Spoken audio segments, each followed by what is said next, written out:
Cédric, nous allons parler ce soir d'appel au public. On va rester sur scène avec un spectacle d'improvisation un peu particulier. On connaît tous l'impro, la Ligue d'improvisation professionnelle, toutes les associations aussi, et toutes les ligues amateurs, hein, ce phénomène mondial finalement qui est né au Québec, je pense, et qui vraiment a touché beaucoup de monde. Je pense que tout le monde a un jour été voir un spectacle d'improvisation, et si ce n'est le cas, devrait aller voir un spectacle d'impro. Mais comme ça fait quelques années, il y a pas mal de comédiens amateurs ou professionnels qui se disent, tiens, on essaierait bien de changer un petit peu, voilà, les règles, ou en tout cas la tonalité de notre spectacle. Oui, parce que c'est vrai que la Ligue d'impro telle qu'elle a existé depuis, qu'elle existe depuis 30 ans, voilà, ça a changé. Peut-être que ça a lassé à la fois le public, je pense mais pas, aussi peut-être les comédiens. Je pense qu'il y a toujours énormément de monde qui va assister au spectacle d'improvisation. Simplement, du côté des comédiens, ils avaient envie d'autre chose.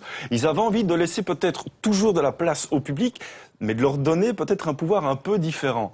En disant au public, avant de rentrer dans la salle, eh bien, gardez avec vous un objet qu'habituellement on ne prend pas au théâtre. Et c'est quoi? Bon, allez, on regarde le reportage. Est-ce que vous l'avez avec vous? De quoi parlez-vous? Certains l'ont, mais pas tous. C'est un sac de filles, hein, donc il faut du temps pour le retrouver. Mon GSM, oui, je l'ai sur moi. Voilà. On nous appellera, peut-être. Oui, nous venons de recevoir les radios. On va, avant chaque improvisation, on va appeler un spectateur dans la salle. Anne, quel a été le pire jour de votre vie? Et je lui pose une question simple. Et puis, en fonction de la réponse que je vais avoir, je vais transformer en partie la réponse du spectateur. Et je vais transmettre l'information aux improvisateurs en rajoutant éventuellement une contrainte. Je voudrais que vous me donniez une moralité ou un proverbe. Genre, rien ne sert de mourir, il faut partir à point, par exemple. Alors la voix, elle est à la fois metteur en scène, mais elle est aussi un peu le censeur de temps en temps. Et la voix est aussi ce lien en fait entre le public et les improvisateurs. Et ça paraît qu'il y avait Alors la deuxième partie elle est un peu différente parce que là on n'appelle plus les membres du public, on appelle les comédiens. Et le public continue à avoir son téléphone sous la main puisqu'il peut envoyer des SMS à la régie pour simplement demander ce qu'elle veut voir. Nous venons de recevoir un SMS d'un spectateur qui nous suggère de voir la danse de la bienvenue. Quand le public envoie des SMS pour orienter l'improvisation, c'est la voix qui la réceptionne, qui les trie et qui les communique aux improvisateurs. Vous avez embrassé ce moment. Le slogan du spectacle, c'est « Ne désactivez pas votre téléphone portable ». Ça fait peur. Attention à la réflexion.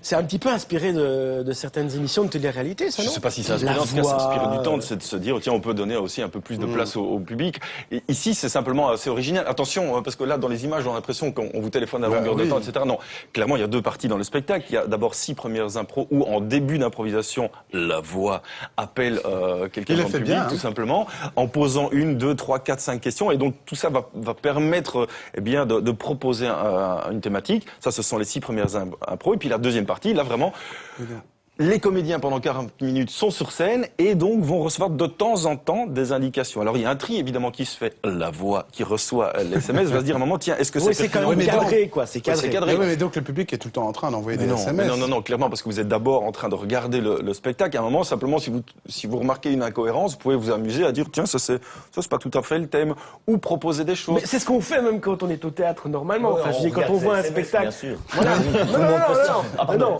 téléphone portable à part, mais quand on regarde un spectacle, on dit tiens, j'aimerais bien qu'il arrive ça ou ça. Voilà. Là, simplement, la seule différence, c'est là qu'on dans ce système, c'est qu'on le provoque quelque part. Et qu'est-ce que ça donne? Parce que finalement, quand on va au spectacle, c'est aussi pour être surpris. À partir du moment où le public décide un peu de ce qui va se passer, est-ce que ça donne pas une histoire un peu...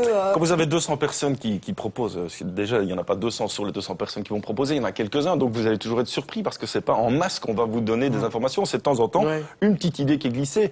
La voix, elle, va trier, va se dire oui, non, ah tiens, ça c'est une bonne idée pour peut-être faire avancer le spectacle. Ce qui a souvent, enfin, moi c'est un sentiment peut-être un peu personnel, dans les longues improvisations à la Ligue d'impro, etc., quand ça dure 12, 15 minutes, etc., au bout d'un moment, très souvent, ça lasse.